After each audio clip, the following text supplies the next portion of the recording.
काय? तुम्ही लोनसाठी कॉल केला होता काय? होय होय मॅडम, केलतो की. किती लोन पाहिजे तुम्हाला? 25 लाख रुपये पाहिजे मॅडम. होऊन जाईल, पण कशावरती पाहिजे तुम्हाला लोन? तुम्ही कशावर लोन करताय? घर, गाडी, प्लॉट, शेती कशावर पण करू शकताय. कशावर पण लोन करताय तुम्ही? होय होय. होय का?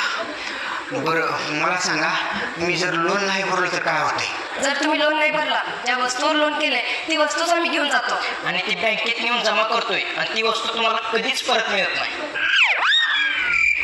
ती वस्तू वापस कधीच मिळत नाही का? अजिबात नाही. साहेब मॅडम इकडे. बोला की. साहेब मॅडम, माझ्या बायकोवर लोन होऊ शकते का? माझ्या बायको